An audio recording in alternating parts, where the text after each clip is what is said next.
Bismillahirrahmanirrahim. Assalamualaikum warahmatullahi wabarakatuh. Alhamdulillah hamdan katsiran tayyiban mubarakan fi kama yuhibbu rabbuna wa yarda. Wassalatu wassalamu ala habibina al-mustafa wa ala alihi wa ashabihi wa man tabi'ahum bi ihsanin ila yaumiddin. Amma ba'd. Alhamdulillah, marilah kita senantiasa bersyukur dan memuji Allah Subhanahu wa taala atas setiap karunia dan kenikmatan yang Allah Subhanahu wa taala berikan kepada kita.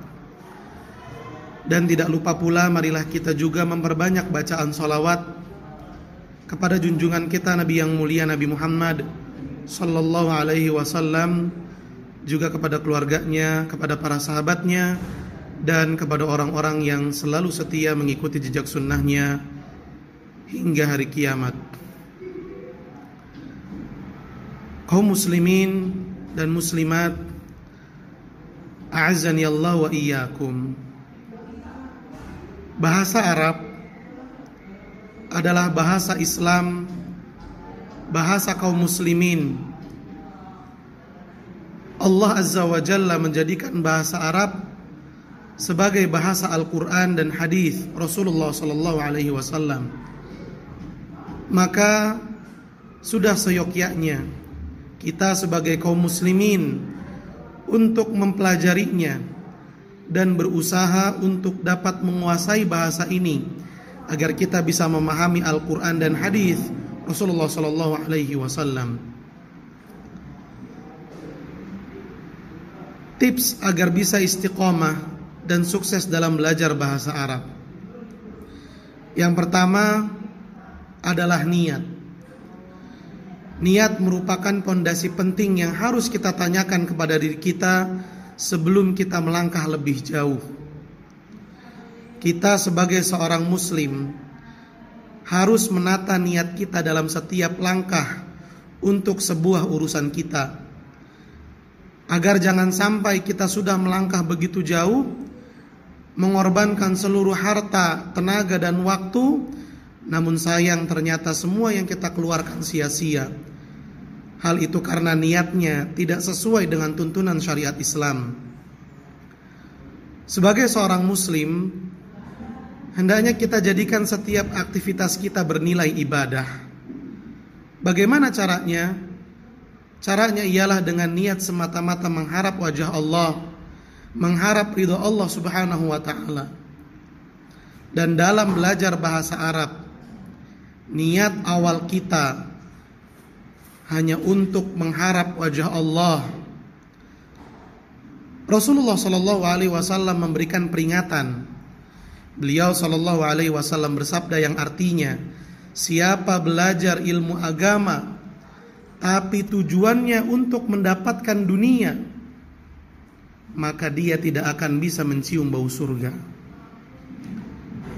Maka marilah kita meluruskan niat kita dalam belajar untuk mengharapkan ridha Allah Subhanahu wa taala. Kemudian yang kedua adalah tekad.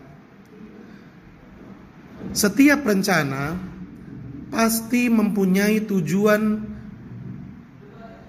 dan untuk mencapai tujuan tersebut tentu harus memiliki tekad yang kuat, bersungguh-sungguh, dan terus berjuang pantang menyerah. Ada sebuah ungkapan Arab yang mengatakan, fa innal ilma la yunalu birahatil jismi. Sesungguhnya ilmu itu tidak akan pernah didapat dengan bersantai-santai. Coba kita lihat bagaimana kisah Imam Al-Kasai, imam penduduk Kufah dalam ilmu nahwu. Ketika beliau memulai belajar ilmu nahwu, beliau merasa tidak pernah bisa dan hampir putus asa.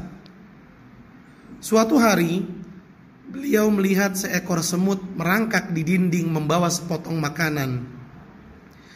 Ketika mulai merangkak, semut itu pun terjatuh lalu bangun kembali, membawa makanannya tadi, lalu melanjutkan perjalanannya merambat di dinding, kemudian jatuh lagi, lalu dia bangkit lagi, dia bawa lagi makanannya dan terus melanjutkan perjalanannya. Dia terus berusaha dan bertekad untuk membawa makanan tersebut sampai pada tujuannya. Kemudian Al-Imam Al-Kasai rahimahullah berkata, semut ini begitu kuat tekadnya hingga sampai ke tujuannya, maka beliau pun terus berjuang dan akhirnya menjadi seorang imam dalam ilmu nahwu.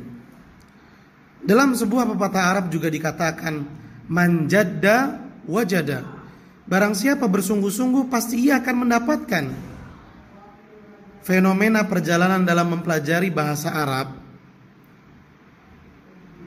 orang akan terlihat begitu semangat dan menggebu-gebu di awal-awal belajar. Namun setelah 2 atau 3 pekan berjalan, satu demi satu berguguran, absen, tidak bisa ikut belajar bahasa Arab. Maka dari sini perlunya tekad yang bulat dan kesungguhan dalam belajar bahasa Arab demi mencapai tujuan yang kita harapkan. Kemudian yang ketiga adalah rasa senang dan cinta. Mari kita tumbuhkan rasa cinta kepada bahasa Arab, karena itu menjadi harga mati sebagai sarana untuk meraih kesuksesan dalam mempelajarinya. Seseorang yang memiliki kecintaan kepada sesuatu atau kepada seseorang, pasti dia akan mengutamakannya dan terus berusaha untuk bisa mendapatkannya walaupun harus berkorban, baik waktu, biaya maupun tenaga. Orang yang senang dengan salah satu mata pelajaran, pasti dia akan rajin masuk kelas walau dirinya sedang sakit. Dia akan merasa rugi kalau ketinggalan. Orang yang cinta akan merasa mudah dan cepat memahami, serta hari-harinya pun tidak terlepas dari pembicaraan isi mata pelajaran tersebut. Lebih-lebih kita sebagai seorang muslim, seharusnya kita harus lebih mencintai dan bangga dengan bahasa Arab dibandingkan dengan bahasa asing yang lainnya. Sebab bahasa Arab adalah bahasanya umat Islam, bahasa Al-Quran, bahasa hadis Nabi Sallallahu Alaihi Wasallam, bahasa wahyu Allah, bahasa para penduduk surga. Maka apakah layak kita lebih mencintai bahasa asing selain bahasa Arab? Coba kita melihat sejenak bagaimana para ulama terdahulu yang mungkin nama-nama mereka sering kita dengar, seperti Sibawayh, Al-Zamakhsyari, Al-Khawarizmi. Apakah mereka orang-orang Arab yang tadinya mahir berbahasa Arab? Jawabannya ternyata mereka bukan orang Arab dan awalnya tidak bisa berbahasa Arab. Namun mereka terus belajar karena mereka seorang muslim dan mereka mencintai bahasa Arab. Al-Khawarizmi pernah mengatakan, demi Allah, kefasihanku terhadap bahasa Arab lebih aku cintai daripada kebanggaanku terhadap bahasa Persia. Lalu yang keempat adalah sabar. Sabar itu indah. Demikianlah Allah Subhanahu wa taala menyebutkan dalam surat Yusuf ayat 18. Fasabrun jamil. Sabar itu indah. Allah menjelaskan begitu pentingnya kedudukan sabar dalam kehidupan kita. Ketika belajar bahasa Arab, kita perlu mempertebal kesabaran. Jangan mudah jenuh, bosan, dan jauhkan sejauh-jauhnya rasa malas dari diri kita.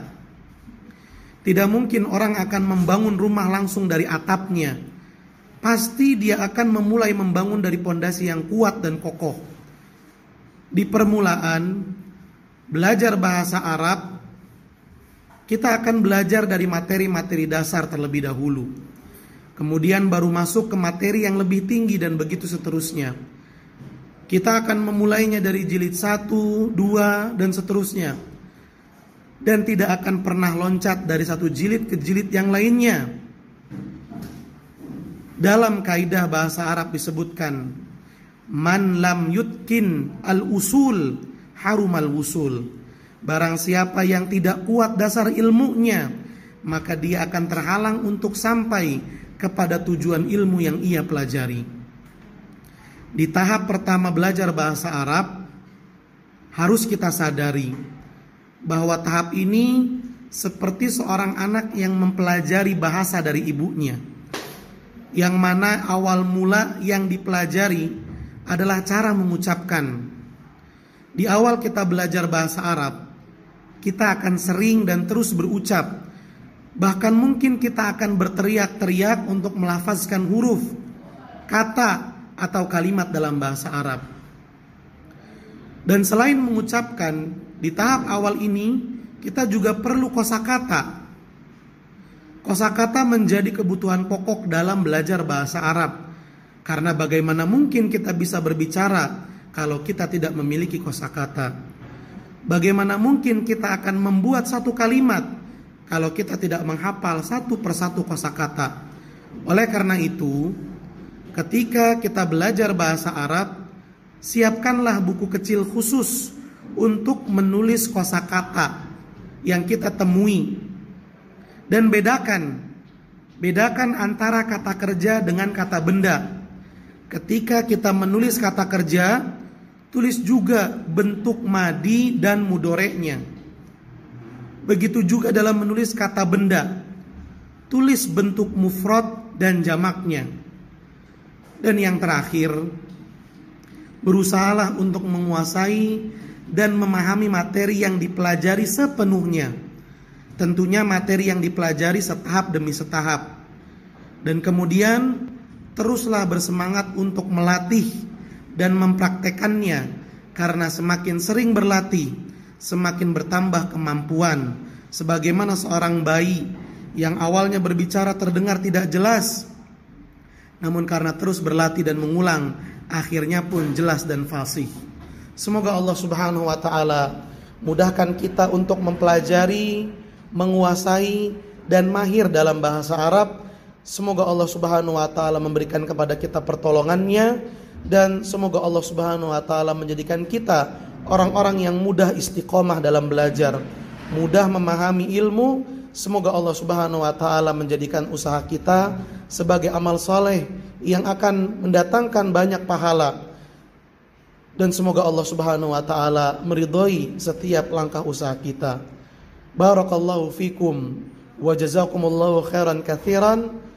Billahi taufiqi wal hidayah. Tsumma assalamu alaikum warahmatullahi wabarakatuh.